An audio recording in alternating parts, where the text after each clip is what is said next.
told you they'd come back. Yeah. So what do you want to... What I do is I conceal that behind you and then... Hello. Good afternoon, you alright? Yeah. Hi.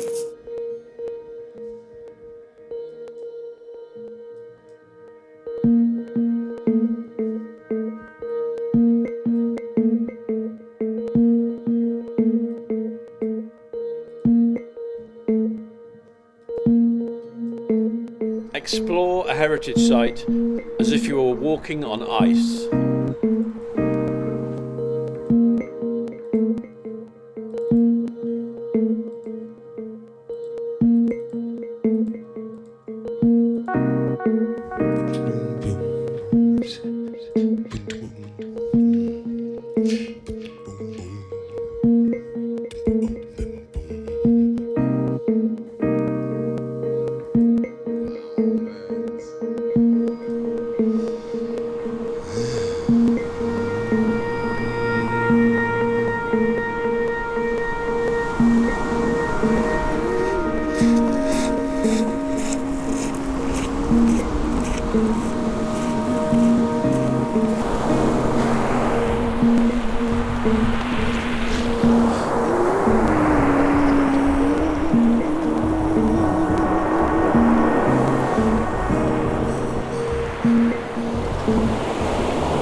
Heritage is too much about what's still there. So we're standing apparently empty bit of stretch of sea. There's some cliffs behind us. A tiny, tiny village just here with, I don't know, less than 100 people, I think now. But in the 12th century, there were 3,000 people. This is a very lively city port, really, a third the size of London at the time. Two great storms came in the 13th century, washed it away. But if those storms hadn't come and it had grown at the same rate as London, this would now be a community of 3 million people.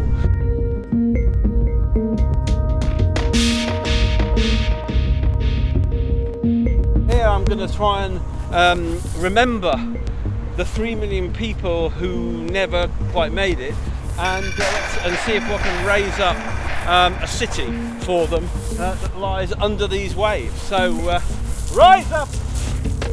Rise up, city! Rise up! I got fire!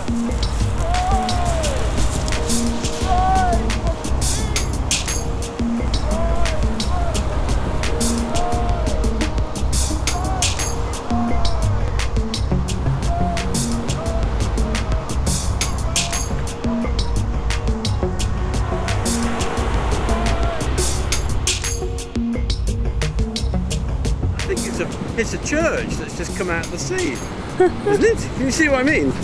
Oh yeah. Yeah. One of the 17 missing churches, and the birds made a halo around it. Yeah, I can even read the hymn numbers on the board inside.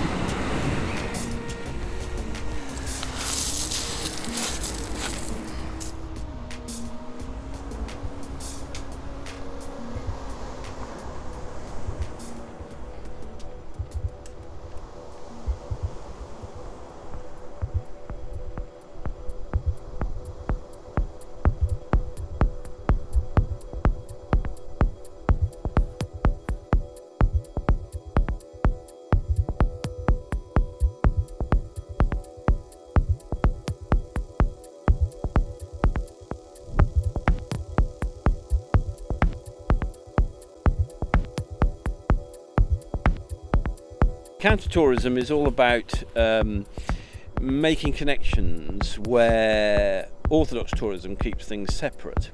And so what I've got here, I'm going to read to you from the Dunwich Horror by H.P. Lovecraft. Now we're sitting right on the edge of Dunwich Heath in the UK, and this Dunwich is set in the United States of America. Lovecraft took the name Dunwich from a story called The Terror by Arthur Machen. So I'm going to read this description, even though this is of the US Dunwich. Outsiders visit Dunwich as seldom as possible, and since a certain season of horror, all the signboards pointing towards it have been taken down. The scenery, judged by any ordinary aesthetic canon, is more than commonly beautiful, yet there is no influx of artists or summer tourists. 2 centuries ago, when talk of witch blood, Satan worship and strange forest presences was not laughed at, it was the custom to give reasons for avoiding the locality. In our sensible age, since the Dunwich horror of 1928 was hushed up by those who had the town's and the world's welfare at heart, people shun it without knowing exactly why. Alright, so here is the horror.